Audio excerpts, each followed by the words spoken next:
ભગવતે શ્રી સ્વામિનારાયણાય નમો નમઃ. શ્રી હરિકૃષ્ણ મહારાજાય નમો નમઃ. શ્રી ઘનશ્યામ મહારાજાય નમો નમઃ. શ્રી સદગુરુભ્યો નમો નમઃ.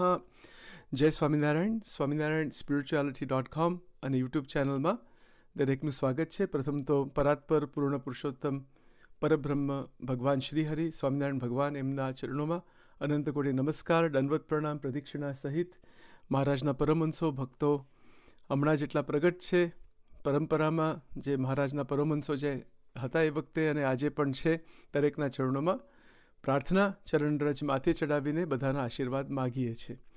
આપણે વેદરસનું નિરૂપણ કરવા માટે પ્રયત્ન કરીએ છીએ. અનેકવાર આજે સેવક એટલે હું સચિન જે બોલે છે, આપણે પોતાની જાતને સેવક તરીકે સંબોધીએ એ વધારે સારું. એનું કારણ શું છે કે આપણે સેવક થવા માટે પ્રયત્ન કરીએ છીએ. આ જે હું જે શબ્દ છે એ બહુ વિચિત્ર છે અને ખાસ તો નિરૂપણની અંદર આ શબ્દ ના વાપરીએ તો વધારે સારું. એટલે એટલા માટે સેવક શબ્દ અહીંયા વાપર્યો છે, અથવા ભક્ત કે પણ સેવક એટલે જે બોલે છે એની વાત છે. તો વેદરસ ભગવાન સ્વામિનારાયણની પરાવાણી છે, એમને લખેલા પત્રોનું સંકલન છે અને આપણે ઘણા ટાઈમથી લગભગ પહેલાં 11 ફકરાઓ 11 પેરેગ્રાફ્સ, 2 જ પાના છે, 2.5 2 જ પાના એવું કંઈક છે, એનું મનન ચિંતન કરીએ છીએ. વધારે મહત્ત્વની વાત એ છે કે કેટલું આપણા જીવનમાં સમજાય, ચોખ્ખું સમજાય, સ્પષ્ટ સમજાય અને ઉતરાય, એટલે જે ઉતરી જાય. જે જ્ઞાન સ્વામિનારાયણ ભગવાનના ઉપદેશો છે, એમને જે દિશા આપેલી છે, એમને જે રીતે શીખવાડ્યું છે કે શું સાધના કરવી, કેવી રીતે સમજવું, આ બધા પોઈન્ટ્સ એમને કવર કરેલા છે. આ તો એટલું જ બાકી રહે કે મનન ચિંતન જેટલું થાય અને જુદા જુદા ગ્રંથોના વેદરસ, વચનામૃત, શિક્ષાપત્રી આદિ જે ગ્રંથો છે એનો અંતરનો જે સંબંધ છે બધો એ પણ આપણે જો સમજી શકીએ તો વધારે સારું. મનન ચિંતન કરવાનો આનંદ છે અને એમાંથી ભગવત પ્રાપ્તિ પણ થઈ શકે કૃપાથી. પોતપોતાના ભગવાનના સંત, ગુરુ પરંપરા, ભગવાન સ્વામિનારાયણના દિવ્ય ચરણ કમળમાં નિમગ્ન રહીને એ બધું થઈ શકે જેને કરવું હોય તો. તો આપણે જે ગરડા પ્રથમનું 60મું વચનામૃત, વાસનાની બધી વાત આપણે થોડી ચાલુ કરેલી.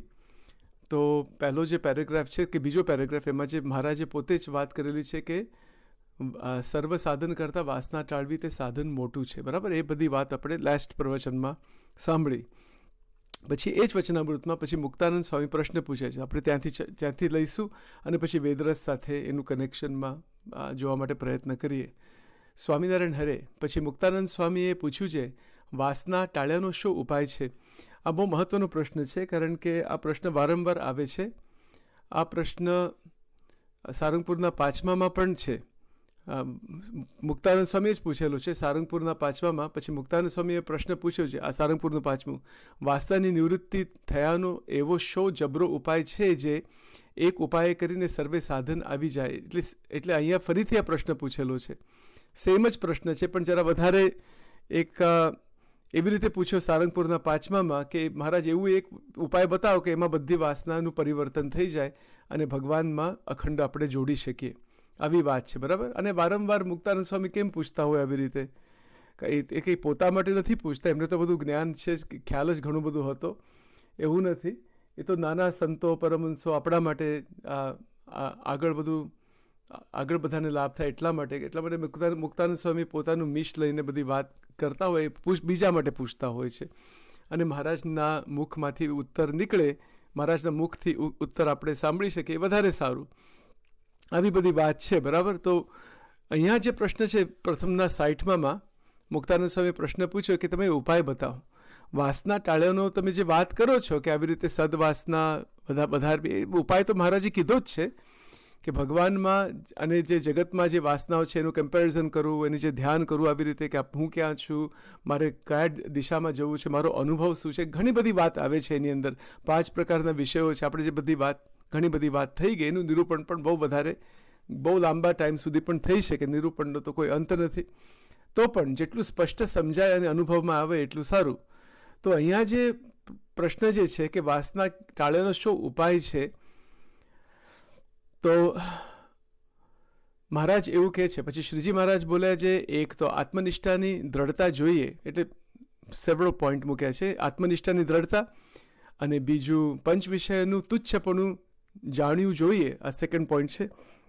અને ત્રીજું ભગવાનનું અતિશય મહાત્મ્ય જાણ્યું જોઈએ, જે ભગવાન વૈકુંઠ, ગોલોક, બ્રહ્મમહોલ એ સર્વે ધામના પતિ છે. બરાબર? એટલે કેટલા સાધન આવી ગયા? 3 સાધન. પહેલું સાધન એ છે આત્મનિષ્ઠા. એટલે આત્મનિષ્ઠા એનું નિરૂપણ અનેક રીતે થાય, પણ નિષ્ઠાનો અર્થ છે કે માન્યતા, કે હું માનું છું કે મારા જાતને, કે હું કોણ છું, કે આ નામ છે, આ જે શરીર છે, સ્થૂળ સૂક્ષ્મ કારણ, એ બધાથી હું ભિન્ન છું, જુદો છું. એવી રીતે ભગવાનના સંત અને સત્શાસ્ત્રના વચનને આધારે એક માન્યતા છે. આ દ્રઢ રીતે આ અંતઃકરણની અંદર આપણે માનીએ, મન, બુદ્ધિ, ચિત્ત, અહંકાર ચારેચારની અંદર એક સંપૂર્ણ નિષ્ઠા બંધાઈ જાય કે હું કોણ છું, મારું સ્વરૂપ કેવું છે, આ શરીરથી ભિન્ન છે. બરાબર? એને એવી જે દ્રઢતા, એવી જે માન્યતા, ઇંગ્લિશ વિશે સ્ટ્રોંગ બિલીફ, એવી જે પરિપક્વ માનસિક સમજણ કે હું આત્મા છું અને 3 શરીરથી ભિન્ન છું, જુદો છું. બરાબર? નિજાત્માનમ બ્રહ્મરૂપમ, એટલે હું આત્મનિષ્ઠામાં પહેલાં તો હું આત્મા છું, અને પછી એ બ્રહ્મરૂપની ભાવના કરવી. શિક્ષાપત્રી 116. બરાબર? તો આવી નિષ્ઠા, એની દ્રઢતા, મહારાજ પહેલું સાધન એવું બતાવે છે કે આત્મનિષ્ઠાની દ્રઢતા, કે હવે દ્રઢતા કેવી રીતે થતી હોય છે. તો એમાં આપણે જે દેહનિષ્ઠા છે, સૂક્ષ્મ શરીરની પણ નિષ્ઠા છે કે આ હું છું, શરીર જ હું છું, એવી રીતે જીવની નિષ્ઠા છે, એવી રીતે અનુભવ છે. પછી એમાં સુખ દુઃખના અનુભવ થતા હોય છે. સ્થૂળ શરીર, સૂક્ષ્મ શરીર, બંને શરીરમાં સુખ દુઃખના અનુભવ છે. પણ જ્યારે આપણે ભગવાનમાં જોડીએ છીએ અને સત્સંગની અંદર વૃત્તિઓ રાખીએ છીએ, ત્યારે શું થાય છે કે માયાનું સ્વરૂપ ખ્યાલ આવી જાય, કે માયાનું સ્વરૂપ આડું આવીને આવરણ કરી દે, એટલે માયાનું સ્વરૂપ પ્રથમના પહેલા પ્રમાણે એક અનુભવમાં આવી જાય છે. અને જ્યારે એ ભગવાન સિવાય બીજા બધા ઘાટ ઊભા થતા હોય છે, અનેક પ્રકારના ઘાટ સંકલ્પો છે, પ્રશ્ન જ નથી. બરાબર? એમાં કામ, ક્રોધ, લોભ, મોહ, મદ, માત્સર્ય, ભય, ચિંતા, શોક, રાગ, દ્વેષ, આ બધું કેટલું બધું આવતું હોય છે. કે મહારાજે ડાયરેક્ટ શું શીખવાડ્યું છે કે પરમહંસને એમ વિચાર કરો કે આ સંકલ્પ તો હું છું જ નહીં, પહેલી વસ્તુ. બરાબર? આ એક સાધના છે. આપણે પહેલાં પણ આના પર નિરૂપણ ઘણું બધું આપણે પ્રયત્ન કર્યો છે, પણ અહીંયા જે પ્રથમના સાઇટમાં પ્રમાણે અહીંયા જે આત્મનિષ્ઠાની જે વાત લખેલી છે, તો આત્મનિષ્ઠાની દ્રઢતા કેવી રીતે થાય કે જ્યારે આવા બધા સંકલ્પ થતા હોય છે, કામ, ક્રોધ, લોભ, મોહ, મત્સર, બધા ભગવાન સિવાય બધા જે દોષો જે છે, એની અંદર શક્તિનો ક્ષય છે, બુદ્ધિનો નાશ છે. બરાબર? જાતનું બધું થતું હોય છે એની અંદર, બંધન. તો એ સંકલ્પ જ હું નથી.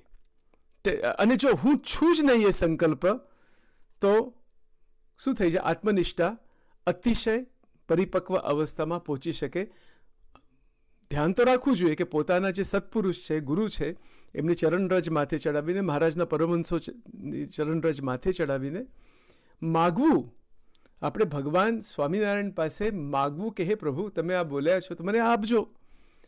કે વાસના ટાળવાનો શું ઉપાય છે? મુક્તાનંદ સ્વામીએ પ્રશ્ન પૂછ્યો. આવો પ્રશ્ન કોણ પૂછે?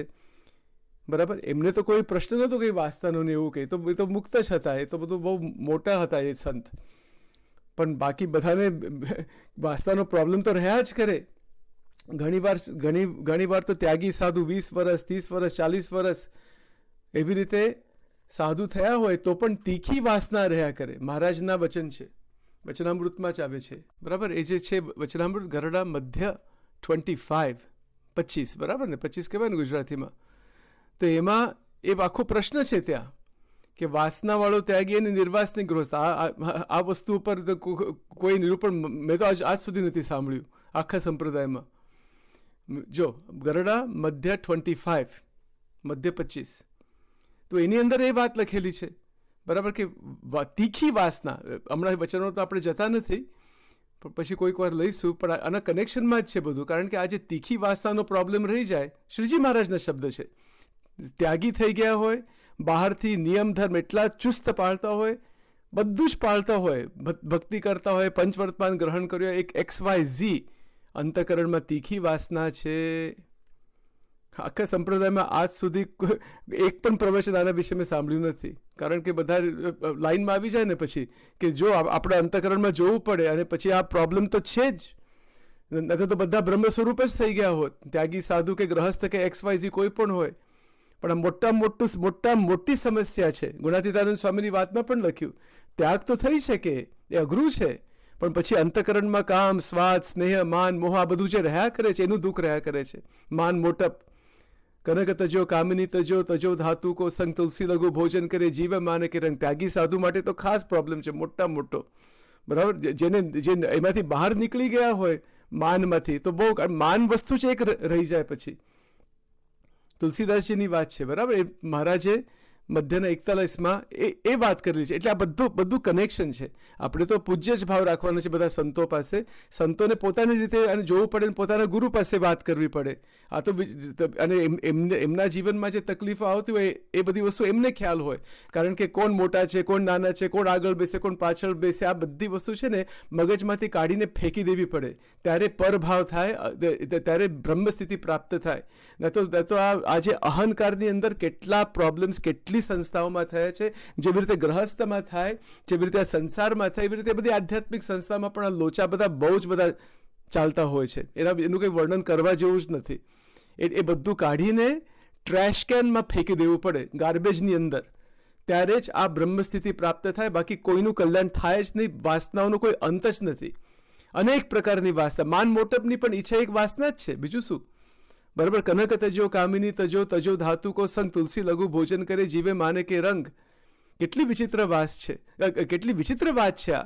બહારથી બધા નિયમો પાળતા, બહારથી બહુ મોટા સાધુ દેખાતા હોય, લોકો પૂછતા હોય, મનાતા હોય, અંતઃકરણમાં તીખી વાસના. મહારાજના શબ્દ છે, આપણા શબ્દ નથી. એ કેટલા વિચિક્ષણ બુદ્ધિથી, એ તો ભગવાન છે, પણ તો પણ કેવી રીતે વાત કરેલી છે. વડતાલનું 20મું વચનામૃત, જેની સમજણ મોટી એ મોટો, જેની સ્થિતિ મોટી એ મોટો. જનક રાજાને વખાણ કરાય છે. ત્યાં તો જનકની જે સમજણ જે છે, સાંખ્યની યોગ, દ્રઢતા, એ તો નિર્વિકલ્પ સમાધિ કરતાં પણ અધિક માની છે. આવું તો કોઈ શાસ્ત્રમાં નથી લખ્યું. શું શ્રીજી મહારાજ એટલે અનબિલીવેબલ. એટલે આપણે જો વિચાર કરીએ પરોક્ષ પરંપરામાં, શાસ્ત્રોમાં, અને સ્વામિનારાયણ ભગવાને જે ચોખવટ કરેલી છે વચનામૃતોમાં, વેદરસમાં, પછી એમના જે પરમહંસોએ જે ચોખવટ કરેલી છે, અદ્ભુત છે આ. અને જગતનું કલ્યાણ આની અંદર છે. એટલે આ બધા પ્રોબ્લેમ જે અંતઃકરણમાં રહ્યા કરે છે, વાસનાના, ઈચ્છાના, કામ, ક્રોધ, લોભ, મોહ, મત્સર, આ બધું જે છે ને એટલું બધું વિક્ષેપવાન છે કે પૂછો નહીં. વિચાર, આ જે મનોવૃત્તિ, કામ, વાસના, ક્રોધ, લોભ, મોહ, મદ, માત્સર્ય, ઈર્ષા, બધી કેટલી બધી ઈર્ષા રહ્યા કરે, ભય, કેટલું બધો ભય જીવની અંદર, ચિંતા, અનંત પ્રકારની ચિંતા રહ્યા કરે છે, શોક રહ્યા કરે છે. કોઈક સગા સંબંધી ધામમાં જાય કે કોઈક પશુ પક્ષી ધામમાં જાય, આપણે જે ઘરમાં પશુ પાળતા હોય, કેટલો બધો શોક થયા કરે.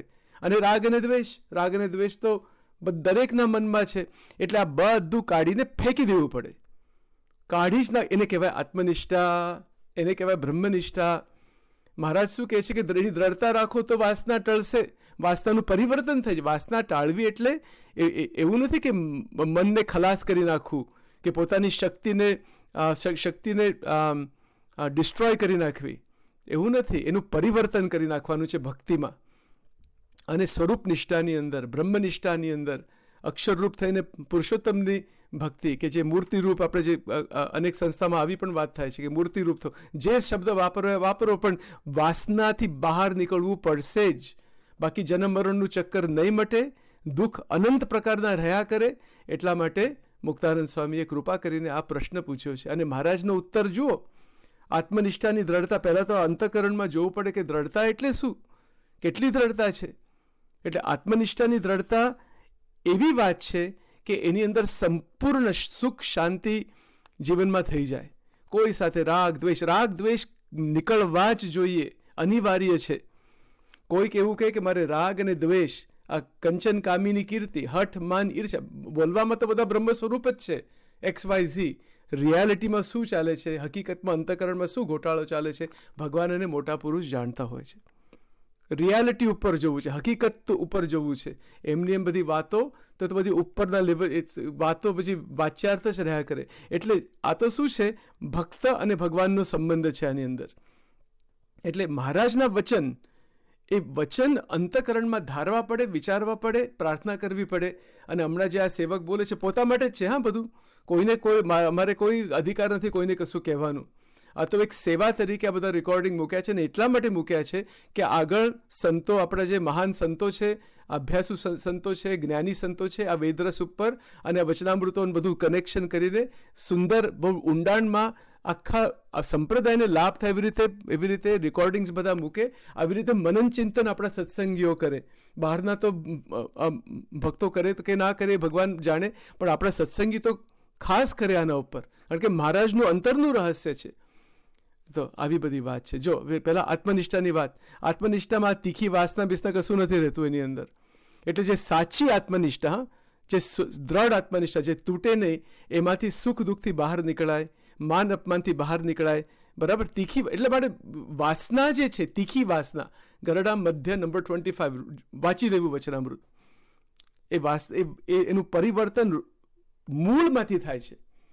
વિષયા વિનિવર્તન તે નિરાહારસ્ય દેહિનઃ રસવર્જમ રસોપેસ્ય પરમ દૃષ્ટવા નિવર્તતે. એ જે પરમ દૃષ્ટવા નિવર્તતે, એટલે એ બીજરૂપ જે વાસના છે એનું પરિવર્તન થઈ જાય છે અને એ બળી જાય છે. એટલે એની અંદર જે શક્તિ જે છે બધી, એ ભક્તિમાં, અખંડ ભક્તિમાં એનું પરિવર્તન થાય છે.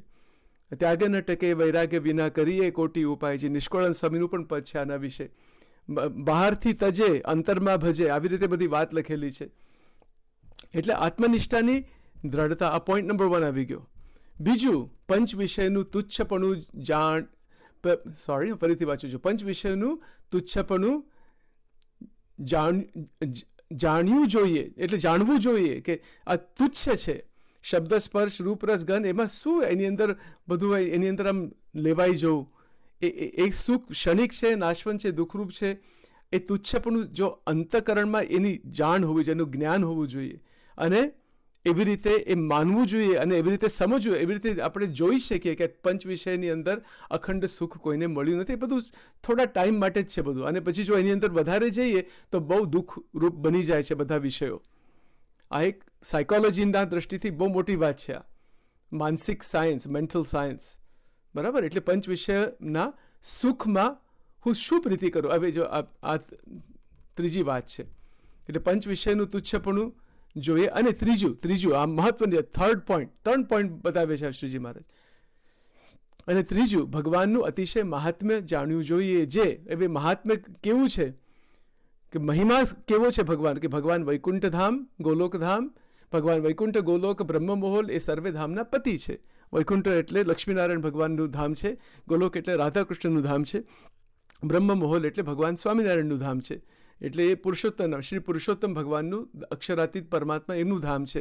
એ બધી તાત્વિક વાત છે. બધી એ સર્વે ધામના પતિ છે. ભગવાન કંઈ બે નથી, એ તો એક જ પ્રભુ છે. એ બે છે નહીં. એમના અવતારો અનંત છે, ધામો અનંત છે, એ બધી વિભૂતિઓ ઘણી બધી છે, અનંત છે બધી. પણ ભગવાન કેવા છે, એના પતિ છે. માટે એવા ભગવાનને પામીને, કારણ કે પ્રાપ્ત તો થયા સ્વામિનારાયણ ભગવાન સ્વરૂપે, બરાબર? એટલે પુરુષોત્તમ નારાયણ એ સ્વામિનારાયણ ભગવાન સ્વરૂપે પ્રાપ્ત થયા. માટે એવા ભગવાનને પામીને તુચ્છ વિષયના સુખમાં હું શું પ્રીતિ કરું, આવી રીતે અંતઃકરણમાં જોવું પડે. સાધના છે આ. તો સાધના કેવી રીતે કરવી? આજે વચનામૃત આટલું વાંચ્યું આપણે, આ 3 વાત પછી એની અંતઃકરણમાં વારંવાર એને યાદ કરવા, એ વચન યાદ કરવા, અંતરમાં ધારવા, એને વિચારવા, અંતરમાં તપાસ કરવું, 9 પ્રકારની ભક્તિની અંદર જોડાણ કરવું. અને જે વિષયો, જે સુખ છે એની અંદર જે બંધન થાય છે, અને એની અંદર આપણા બુદ્ધિનો નાશ થાય છે, એમાં રાગ, દ્વેષ, અહમ, મમત્વ આવું બધું થાય છે, જેને લઈને આપણે અંતઃકરણ ભ્રષ્ટ થઈ જાય છે. અંતઃકરણમાં જે ખરેખર પરિપક્વ અવસ્થામાં જે ભક્તિ આવવી જોઈએ, 10મી ભક્તિ, એ થતી નથી. એટલે આટલા બધા શું છે, આ અંતરનો ખેલ છે બધો. સંપૂર્ણ અંતઃકરણની જ વાત છે. ત્યારે તો સ્વતંત્રતા પ્રાપ્ત થશે. એટલે જો આ 3 સાધન બતાવ્યા, આત્મનિષ્ઠા બતાવી, બરાબર? આત્મનિષ્ઠા બતાવી, અને આ વિષયનું તુચ્છપણું બતાવ્યું. અને ત્રીજી વસ્તુ કે ભગવાનનો મહિમા, મહિમા એટલે બધા ધામોના પતિ છે, સર્વ સુખના સિંધુ છે, આનંદ કંદ છે, તો એને એમની પ્રાપ્તિ થઈ છે, તો પછી આ તુચ્છ વિષયના સુખમાં હું શું પ્રીતિ કરું? એવી રીતે ભગવાનના મહિમાનો વિચાર કરે અને વળી એમ વિચારે જે ભગવાનને ભજતા થકા તો કોઈક ખોટ રહી જશે ને કદાપી જો ભગવાનના ધામમાં નહીં જવાય ને ઇન્દ્રલોક તથા બ્રહ્માજીનો લોક, એટલે અહીંયા બ્રહ્મલોક શબ્દ વાપર્યો છે પણ એનો અર્થ છે બ્રહ્માજીનો લોક. ઇન્દ્રલોક અથવા જે બ્રહ્મલોક તેને વિશે કે ભગવાન મૂકશે તોય પણ આ લોકના કરતાં તો ત્યાં કોટી ગણા વધુ સુખ છે. પોઈન્ટ શું છે આની અંદર કે અહીંયા જે પંચ વિષય છે એનાથી વૃત્તિ ઉપર ખેંચવી, ભગવાનમાં જોડવી. અને જો ખોટ રહી જાય, આ તીખી વાસના જાત જાતના પ્રકારના પ્રોબ્લેમ્સ બધા રહ્યા કરે, તો બીજા બધા લોકમાં એ ભગવાન મોકલે છે અને અને પછી એ ભગવાન છોડતા નથી, એ તો પછી એનું કલ્યાણ થાય છે. બહુ અનેક જન્મ સંસિદ્ધસ્તો યાતિ પરામ ગતિ, આ બધું થયા કરે. પણ જેને છતી દેહે જ વાસનાથી પર થઈ જવું છે અને પૂરી રીતે 100% સદવાસના ભગવત સ્વરૂપની અંદર જ લીન થવું છે, તો એના માટે જે સંકલ્પ જે છે બધા કામ, ક્રોધ, લોભ, મોહ, માત્સર, આશા, તૃષ્ણા, ઈર્ષા, અહંકાર, રાગ, દ્વેષ, અહમ, મમત્વ, આ બધું જે વંટાળો, આ બધા જે દોષો છે એ બધી જ વસ્તુ બાજુમાં મૂકીને જાગ્રત અવસ્થામાં સ્વતંત્રતા પ્રાપ્ત થાય એવી રીતે લક્ષ્ય હોવું જોઈએ. મૂર્તિનો લક્ષ્ય છે. અને પછી આનંદથી ભજન કીર્તન થયા કરે, મંત્ર સાધના બધી થયા કરે, એટલે પછી વાસનાનું જે પાવર જે છે બધું, વાસનાની શક્તિ, ખેંચતાણ એમ મટી જાય છે. આપણે જે વચનામૃતમાં લાસ્ટ ટાઈમ જોયેલું, કરોડા પ્રથમનું 60મું છે સેકન્ડ પેરેગ્રાફ, એમાં જે કેટલી જગતની વાસના, કેટલી ભગવાનની વાસના, આ બધું બહુ ચાલતું હોય છે. એટલે એને ટાળવા માટે આ 3 ઉપાય અહીંયા શ્રીજી મહારાજે બતાવેલા છે. અને આ 3 ઉપાયનું આપણે સંદર્ભ કનેક્શન લઈએ, આપણે જે 11 પેરેગ્રાફ સાથે બધું આવી જાય. મહારાજના વચન અંતરમાં ધારણ કરી શકીએ, સ્વતંત્રતા પ્રાપ્ત થાય, અનુભવનો વિષય છે. આ 3 સાધન જો આપણે અંતઃકરણમાં ધારણ કરીએ, મહારાજના વચન છે, અને આવી રીતે જો ધારણ કરીશું અને ભગવાનના સંતને પ્રાર્થના કરીએ અને એના પર ખટકો રાખીએ, નથી કહેતા સત્સંગમાં ખટકો રાખીને આગળ વધવું, કે ખટકો એટલે બરાબર દ્રષ્ટિ, એક શબ્દ જે શ્રીજી મહારાજના મુખથી નીકળ્યા છે એ અંતરમાં ધારવા વિચારવા, એ આજ્ઞા છે વચનામૃતમાં. સત્સંગમાં જે વાર્તા થાય છે ધારવી, વિચારવી, અને અંતઃકરણની અંદર આપણે નિશ્ચય કરો કે હું મુક્ત છું, દિવ્ય છું. અને આ જે ખોટી બધી વસ્તુ પોઝિશન માટે, કામ, ક્રોધ, લોભ, આ જે કંચન, કામિની, કીર્તન, આ બધો જે ઘોટાળો છે એના પાછળ જે બધા દોડ્યા કરે છે આંધળા થઈને, બરાબર, એ બધું બાજુમાં મૂકી દેવું પડે. જો બાજુમાં ના મૂકીએ તો પછી બહુ આપણે દુઃખ રહ્યા જ કર્યા સંસારમાં. અને સંસારમાં અખંડ આનંદ મળતો નથી, કોઈને મળ્યો નથી, મળવાનો પણ નથી. સુખ અને દુઃખ જ મળશે, મોટા ભાગે તો દુઃખ જ મળે છે. સુખ થોડું અને દુઃખ જાજુ છે, આવી બધી વાત છે, બરાબર. એટલે સંકલ્પો શમી જાય છે આવી રીતે કરતાં કરતાં. અને અનુભવ મૂળ શું છે કે અનુભવ કેવો છે આનો, કારણ કે અનુભવ સિવાય તો કશું છે નહીં. તો અનુભવ એવો છે કે જ્યારે વાસના ટળી જાય છે, એનું પરિવર્તન થાય છે, ત્યારે ભગવાનનું જે સાચું સુખ છે ત્યાં દ્રષ્ટિ પહોંચે છે. હા, એટલે સાચા સુખ, જે આનંદ છે એની અંદર આપણી દ્રષ્ટિ, વૃત્તિ ત્યાં પહોંચે છે, કારણ કે ભગવાનને સર્વ સુખના સિંધુ જાણ્યા છે, બરાબર. પણ રાત દિવસ જે વાસનાઓ મટતી નથી, કારણ કે એ આખું મહિમામાં ખામી છે. અને અંગ બંધાતા ચિત્ત વિભ્રાંત થઈ જાય. ઘરડા અંતેનું બીજું એના સાથે પણ કનેક્શન છે આનું, બરાબર. એટલે આ બધા આખું કનેક્શન છે. આ કનેક્શન ક્યાં છે? આપણા અંતઃકરણમાં. આપણા અંતઃકરણની અંદર જ આ વચનામૃત બધું ફર્યા કરે છે. જો અંતઃકરણમાં જ ચિત્ત વિભ્રાંત છે, અંતઃકરણની અંદર જ ભગવાનનો કંઈક નિશ્ચય છે, વિષયોમાં પણ આસક્તિ છે, બધું ઘોટાળો છે, બધું મિક્સ. એને વિવેકથી સેપરેટ કરી નાખવું. એટલે શ્રીજી મહારાજે જે સાધના બતાવેલી છે, જે અહીંયા જે બતાવ્યું છે કે એનો ઉપાય, વાસના ટાળ્યાનો શું ઉપાય છે, મુક્તાન સ્વામીના પ્રશ્નના આધારે, કે એકદમ અતિશય દ્રઢપૂર્વક આત્મનિષ્ઠા, હું બ્રહ્મ છું, દિવ્ય છું, મારેમાં રાગ, દ્વેષ, અહમ, મમત્વ આ કશું જ નથી. કેવું કહેવાય? જો કામ, ક્રોધ, લોભ, મોહ, મદ, માત્સર્ય, ભય એટલે ફિયર, ચિંતા, શોક અને રાગ, દ્વેષ, આ 10 પોઈન્ટ જે છે, 10 મુખ્ય વૃત્તિ છે આજે માયાની અંદર. માયાના પ્રદેશમાં મનુષ્યના મનમાં 10 મુખ્ય વૃત્તિ છે: કામ, ક્રોધ, લોભ, મોહ, મદ, માત્સર્ય, ભય, ચિંતા, શોક અને રાગ, દ્વેષ. આ એકે સાથે મારે કંઈ લેવા દેવા નથી. કેવું કહેવાય? અને જે અનુભવ થાય છે, આજે આપણે જલેબી મૂકીએ અથવા કોઈક પણ બરાબર કોઈ પણ વિષય ગ્રહણ કરીએ, ભગવાનના સંબંધમાં કરી દેવું, તો પછી બંધન નથી રહેતું. કોઈક પણ વિષય હોય, આ તો બ્રહ્મચર્યની વાત આપણે હજુ એટલી બધી લીધી નથી. પર્વતભાઈને એવું કહેવાય છે કે 9 છોકરા હતા તો પણ અખંડ વૃત્તિ હતી મહારાજમાં, ભગવાનમાં. એ કેવી રીતે થઈ શકે? શારીરિક રીતે ક્રિયા થાય બધી, એટલે છોકરા થાય, પણ એમાં કોઈ કામ વાસના નથી. કેવું કહેવાય? બાકી તો ત્યાગી થયા હોય, નિયમ પાળતા હોય, પંચવર્તમાન પાળતા હોય, તો પણ તીખી વાસના રહી જાય. અને પર્વતભાઈ જેવા હોય તો મુક્ત છે, છોકરાઓ થાય ને બધું જ થાય તો પણ નિર્વાસનિક છે. કેવું કહેવાય? આશ્ચર્યકારી વાત છે ને આ બધી, આશ્ચર્યકારી વાત છે. આવું બધું છે. પછી ગરડા મધ્યના 20મા વચનામૃતમાં પણ ત્યાં શુકદેવજી અને જનક રાજાની વાત ત્યાં કરેલી છે કે ઇન્દ્રિયોની શક્તિ અને બધી સમાધિની વાત, એ પણ વાત છે બધી. પણ મૂળ શું છે? કોઈક પણ માર્ગ, ત્યાગીનો માર્ગ હોય, ગ્રહસ્થનો માર્ગ હોય, બાળક હોય, સ્ત્રી હોય, પુરુષ હોય, જુદા જુદા માર્ગ છે જીવનના કોઈક પણ ક્ષેત્રમાં. કે આપણે શું કહીએ કે આજે છોકરાઓ હોય કે યૌવન હોય કે કોઈક પણ હોય, બરાબર. પણ આ જે 10 જે વસ્તુ છે, 10 જે વૃત્તિ છે, એને મૂકવી જ પડશે બધાને. ગ્રહસ્થ હોય, ત્યાગી હોય, બાઈ હોય, બેન હોય, પુરુષ હોય, સ્ત્રી હોય, આચાર્ય મહારાજ હોય કે કોઈક મોટા સંત હોય કે કોઈક પણ હોય, XYZ મનુષ્ય માત્ર, એને કામ, ક્રોધ, લોભ, મોહ, મદ, માત્સર્ય, ભય, ચિંતા, શોક અને રાગ, દ્વેષ એ સંપૂર્ણ કાઢીને બાજુમાં ફેંકી દેવા પડે. ત્યારે એ ફેંકી દઈશું અંતઃકરણમાંથી સ્વામિનારાયણ મંત્ર દ્વારા, અને આત્મનિષ્ઠા ગ્રહણ કરીએ, બ્રહ્મનિષ્ઠા ગ્રહણ કરીએ, ગુરુના વચનમાં નથી કહેતા કે ટૂંક રહીએ, ગુરુના વચનમાં સુદૃઢ રહીએ. પોતાના જે સત્પુરુષ હોય, આજે અનેક સંસ્થાઓ છે આપણી, બરાબર, જે હોય જેની જેવી સમજણ, પણ સાચા સંતની ઓળખાણ 64 લક્ષણ, અને પછી એની આજ્ઞામાં જો રહી શકે તો પછી પ્રોબ્લેમ જ નથી. જો એવી ઓળખાણ ના હોય તો મહારાજને પ્રાર્થના કરવી, બધું થાય.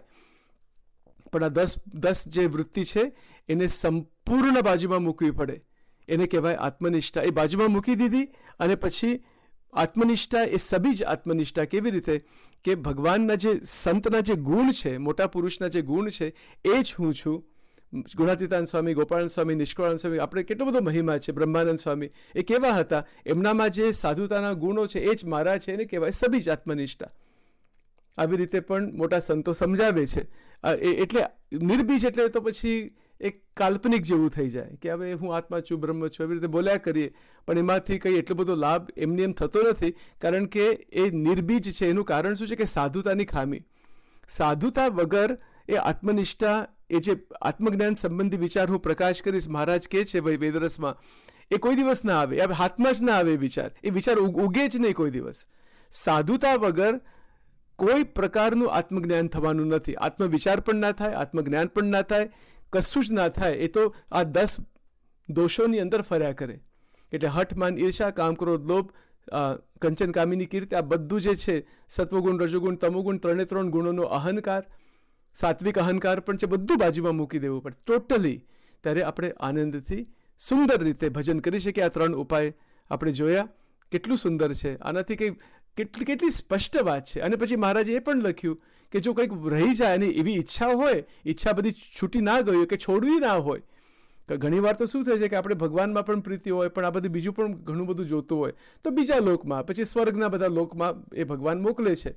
પણ એવો જે ભક્ત હોય કે છોડવા માટે પ્રયત્ન કરતો હોય, એને છોડવું છે તો પણ છૂટતું ના હોય, તો ગુણાતીતાનંદ સ્વામીની વાતોમાં એવું લખ્યું છે કે સૂર્યના લોકમાં બદ્રિકાશ્રમમાં જઈને અથવા શ્વેતદ્વીપમાં જઈને બધી વાસના બધી ખલાસ કરી નાખે, બરાબર. એટલે ભગવાનની દયાથી બધી મૂકીને પછી ધામમાં જાય.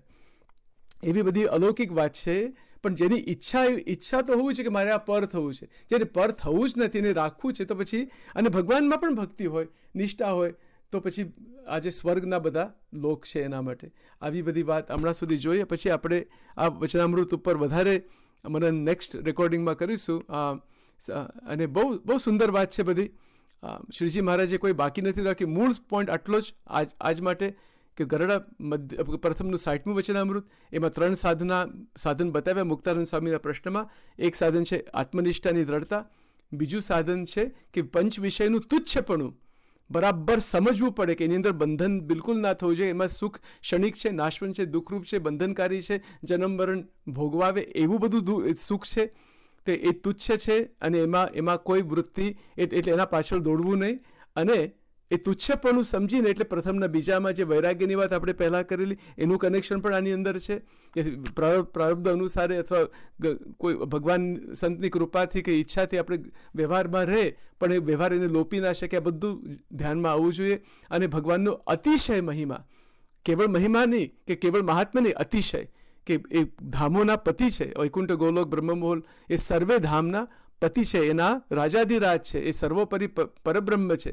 એનાથી કમ્પેરિઝનમાં કોઈની જ કશું જ નથી. બરાબર? એટલે એ સ્વયં આનંદ છે, સ્વયં આનંદ કંદ છે ભગવાન.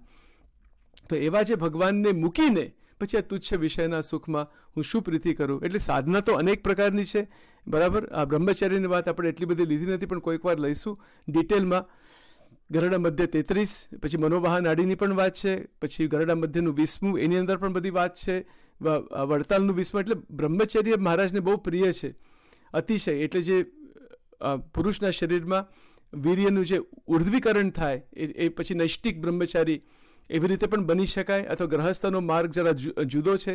એ બધી બહુ અટપટી અને અઘરી વાત છે સમજવા માટે, પણ એ સમજ્યા વગર છૂટકો નથી. પોઈન્ટ આટલો જ છે કે આ જે 10 પોઈન્ટ, 10 દોષ મનોવૃત્તિ જે મનુષ્ય માત્રની અંદર આ જે 10 દોષ રહેલા છે એ સંપૂર્ણ બાજુમાં મૂકી ત્યારે આત્મનિષ્ઠ દ્રઢ થઈ જાય, પંચ વિષયનું તુચ્છપણું પણ થાય, અને ભગવાન જે આનંદકંદ છે એની અંદર આપણી વૃત્તિ જોડાય. એવી રીતે આજના સમયમાં આવી રીતે મહારાજના ચરણોમાં, ભક્તોના ચરણોમાં પ્રાર્થના છે કે આવી રીતે આપણી સ્થિતિ થાય અને આપણે આગળ વધી શકીએ. સજાનંદ સ્વામી મહારાજની જય.